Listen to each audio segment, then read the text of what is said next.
किराएदार बेटा। उठ जा नालायक, सुबह के 8 बजने को है। तुझे एग्जाम नहीं देना क्या? थोड़ी देर और सोने दीजिए ना पापा। तू उठता या फिर मैं तेरे ऊपर पानी फेंकूं? रोज गधों की तरह सोता रहता है, पेपर की कोई टेंशन ही नहीं है।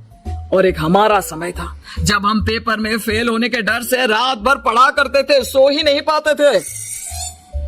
तो क्या आप उसका बदला मुझसे लेंगे? मैं 15 मिनट बाद उठ जाऊंगा, आप प्लीज जाइए, मुझे डिस्टर्ब मत कीजिए। इतना कहकर रौनक रजाई ढककर फिर से सो जाता है। तू ऐसा नहीं मानेगा, रुक मैं अभी पानी लेकर आता हूँ। बस फिर क्या था, इतना कहकर वो भागते हुए बाथरूम में जाते हैं और पानी की एक बड़ी सी बाल्टी लाकर रौनक के ऊपर फेंक देते हैं। पानी पड़ते ही रौनक झट से उठ जाता है। ये आपने क्या किया पापा? अब तो उठेगा नहीं तो यही करना पड़ेगा ना। वैसे थैंक्स डैड, आपके कारण ना अब मुझे नहाने की भी जरूरत नहीं पड़ेगी। चलिए अब आप माँ से बोलकर मेरे कपड़े निकलवा दीजिए, तब तक मैं ब्रश कर लेता हूँ। वैसे कल ना आप एक काम और करना, नहलाने के साथ साथ मुझे ब्रश भी करवा देना। ये ब्रश करने में ना मुझे बहुत आलस आता है। रौनक की बातों से अरविंद का मुंह खुला का खुला रह जाता है।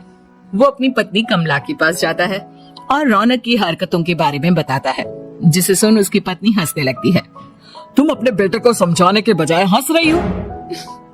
रौनक बच्चा है, धीरे धीरे सुधर जाएगा, आप क्यों उसके पीछे पड़े रहते हो? अभी नहीं सुधरेगा तो कब सुधरेगा? 10वीं क्लास में है रौनक, वो अब कोई बच्चा नहीं रहा। अरविंद के इतना बोलते ही वहाँ रौनक भी आ जाता है। क्या डैड, मैंने आपको एक काम दिया था, वो भी नहीं हुआ आपसे। अरे क्या हुआ बेटा? माँ, मैंने डैड से बोला था कि वो आपको बोलकर मेरे स्कूल की यूनिफॉर्म निकाल दे, लेकिन मेरे पीछे पड़ने के अलावा इनसे एक काम ढंग से नहीं होता। देख रही हो कमला, देख रही हो अपने लाडली को? अरे आप चुप रहिए जी। चलो बेटा, मैं तुम्हें कपड़े निकाल कर दे देती हूँ। बस ऐसे ही साल पर साल बीतते जाते हैं, लेकिन रौनक के रवैये में कोई बदलाव नहीं आता। वो पहले से भी ज्यादा आलसी और पूरी तरह अपने माता पिता पर निर्भर हो जाता है। 2 साल बाद पता नहीं कहाँ गायब रहता है पूरे दिन, अब तक तो आ जाना चाहिए था। अरे आप इतनी फिक्र क्यों कर रहे हैं उसकी? दोस्तों के साथ खेल रहा होगा, आ जाएगा अभी। ये कोई टाइम है खेलने का? 10 बजने वाले हैं, इतनी रात में कौन खेलता है? कमला कुछ कहती उससे पहले ही रौनक वहाँ आ जाता है। मम्मी जल्दी से खाना लगा दो, बहुत भूख लग रही है। तुम्हें तब तक खाना नहीं मिलेगा जब तक तुम बता नहीं देते कि इतनी रात गए कहाँ से आ रहे हो। ओ प्लीज डैड, अब आप एसी पे प्रद्युमन बनकर मेरे सर पर बंदूक लेकर मत बैठ जाना। अपनी फालतू की बकवास बंद कर और बता कहाँ से आ रहा है। माँ अब समझाइए ना डैड को। बता देना बेटा, इनको भी तसल्ली हो जाएगी। आप बोल रही हैं तो बता देता हूँ, मैं दोस्तों के साथ मूवी देखने गया था, इसलिए देर हो गई। तू इन सब चीजों में मेरे पैसे उड़ाता है? कभी 1 रुपया कमाने के बारे में सोचा है तूने? जब देखो हवा की तरह पैसे उड़ाता रहता है। माँ अब आप इन्हें चुप करा दीजिए, वरना ना मुझे गुस्सा आ जाएगा। अच्छा क्या कर लेगा? बता ना क्या कर लेगा तू? वैसे बात तो ठीक ही है, मैं कर ही क्या सकता हूँ, पैसे तो फिर भी मैं आपसे ही मांगूंगा ना। चलिए अब ये सब बात छोड़िए और मम्मी मेरे लिए खाना लगा दीजिए। अभी लगा देती हूँ बेटा। मैं बता रहा हूँ कमला, एक दिन ये ऐसे ही बिगड़ जाएगा। ओफो, आप क्यों इतना पीछे पड़े रहते हो मेरे बच्चे के? बात की बाद में देखेंगे, अभी आप शांति से उसे खाना खाने देंगे। अगले दिन डैडी मुझे 10,000 रुपए चाहिए। हाँ? अब इतने पैसे क्यों चाहिए तुझे? डैड आप बिना सवाल किए कभी पैसे नहीं दे सकते क्या? जब तक तू बताएगा नहीं तुझे पैसे भी नहीं मिलेंगे। अरे अब आप अपने बेटे को पैसे भी नहीं दे सकते? नालायक, तेरी उम्र के लोग नौकरी करते हैं और एक तू है जो नौकरी करने का नाम ही नहीं लेता कभी। आप लोगों के होते हुए भला मैं नौकरी क्यों करूं? अरे हम कब तक पैसे देंगे तुझे? तुझे भी तो अपने पैरों पर खड़ा होना होगा ना। कौन सा उधार के पैरों पर खड़ा हूँ? अपने ही तो पैरों पर खड़ा हूँ मैं। इसी तरह रौनक दिन प्रतिदिन लापरवाह होता जाता है उसकी लापरवाही को देखते हुए अरविंद और कमला अपने बेटे की शादी कराने का फैसला लेते हैं और 1 महीने के अंदर अंदर ही रौनक की शादी मेघा नाम की लड़की से करा देते हैं। शादी के कुछ दिन बाद, रौनक, मुझे एक अच्छी सी साड़ी चाहिए, आप ला दोगे ना? हाँ, क्यों नहीं। कितने तक की आती है साड़ी? यही करीब 5,000 तक की। तुम चिंता मत करो, मैं आज ही डैडी से पैसे मांगकर तुम्हारे लिए साड़ी ले आऊंगा। आप कब तक ऐसे ही अपने पापा से पैसे मांगते रहेंगे? कोई अच्छी सी नौकरी क्यों नहीं कर लेते आप? अरे डैड के होते हुए मुझे नौकरी करने की जरूरत ही क्या है? पर आप ऐसे कब तक उनसे पैसे मांगते रहेंगे? कुछ आपको अपने दम पर भी तो करना होगा ना। अब तुम भी बाकी लोगों की तरह मुझे ज्ञान देना शुरू मत कर देना। साड़ी चाहिए ना तुम्हें, मिल जाएगी बस। इतना कहकर रौनक अपने पिता से पैसे मांगने चला जाता है। डैडी, मुझे 5,000 रुपया चाहिए। अब 5,000 क्यों चाहिए तुझे? वो मेघा को साड़ी चाहिए थी। अरविंद आगे बिना कुछ कहे चुपचाप उसे पैसे निकाल कर दे देता है। कुछ दिन बाद, तुम्हें नहीं लगता कमला, रौनक हम पर पहले से भी ज्यादा डिपेंड हो गया है? मुझे तो अब उसके भविष्य की चिंता होने लगी है। कल को हमें कुछ हो गया तो वो क्या करेगा? काश तुमने पहले ये सोच लिया होता तो आज हमारा बेटा इतना लापरवाह नहीं होता। तब मुझे कहाँ पता था कि मेरा लाड प्यार उसे इतना बिगाड़ देगा कि वो इस हद तक लापरवाह बन जाएगा।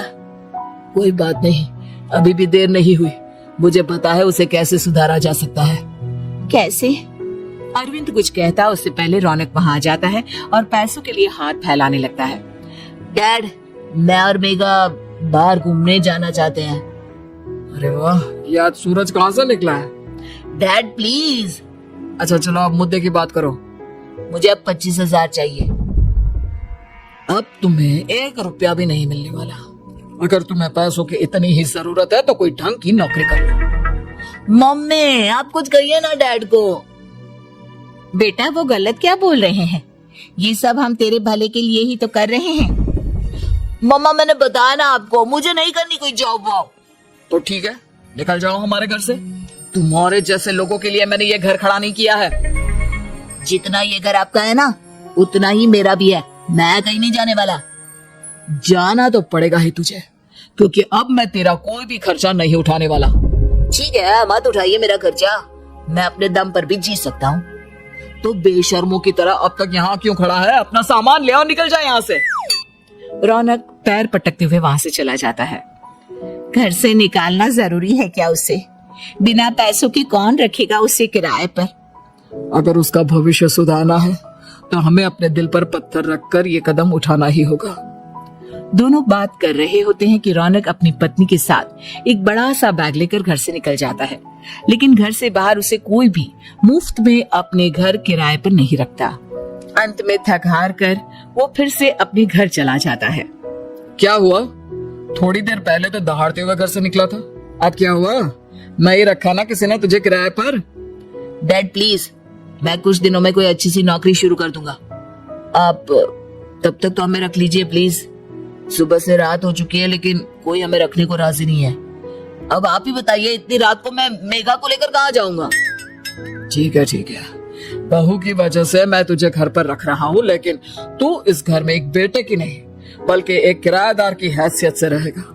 3 महीने है तेरे पास। इन 3 महीनों के अंदर अंदर मुझे तेरी पहली तनख्वाह हाथ में चाहिए, समझ गया? पक्का डैड, इन 3 महीनों के अंदर अंदर तो कोई बढ़िया सी नौकरी ढूंढ ही लूंगा मैं। ऐसे ही धीरे धीरे समय बीतने लगता है और अरविंद के दिए 3 महीनों में से 2 महीने बीत चुके होते हैं। पापा जी ने हमें 3 महीने दिए थे, जिसमें से 2 महीने तो बीत चुके हैं। अब ये आखिरी महीना बचा है। अरे तुम चिंता मत करो, आज मेरा ना 2 जगह इंटरव्यू है, दोनों में से कहीं ना कहीं तो जॉब लगी जाएगी। अच्छा, all the best. Raunak interview के लिए निकल जाता है, जिसके बाद शाम में रौनक घर आता है। कैसा गया इंटरव्यू? आपकी नौकरी लगी या नहीं? अरे पहले सांस तो ले लेने दो अच्छे से। बताइए ना, मुझसे तो जरा भी इंतजार नहीं हो रहा है। वो दरअसल बात यह है कि मेरी नौकरी तो लग चुकी है लेकिन पैसे बहुत कम है। कितने पैसे हैं? 15,000। इतने में अरविंद और कमला मिठाई का डिब्बा लेकर आ जाते हैं। बधाई हो बेटा। हम जानते थे तेरी जॉब जरूर लगेगी। लेकिन मेरी सैलरी बहुत कम है मम्मा। कम है तो क्या हुआ, धीरे धीरे बढ़ जाएगी। हाँ बेटा, हम तो बस चाहते थे कि तू अपने पैरों पर खड़ा हो जाए। मतलब अब आप मुझे घर से नहीं निकालेंगे? नहीं, ये सब हमने तुझे जिम्मेदार इंसान बनाने के लिए किया था। Thank you mummy papa. अगर आप दोनों ऐसा नहीं करते तो मुझे कभी अपनी जिम्मेदारियों का एहसास तक नहीं होता। आज आपने मुझे सिखा दिया कि इंसान का अपने पैरों पर खड़ा होना भी जरूरी होता है। इतना कहकर रौनक झट से अपने माता पिता के गले लग जाता है और अपनी कमाई की पहली तनख्वाह वो अपने माता पिता के हाथ में सौंपता है। इस तरह रौनक एक गैर जिम्मेदार व्यक्ति से एक जिम्मेदार व्यक्ति बन जाता है।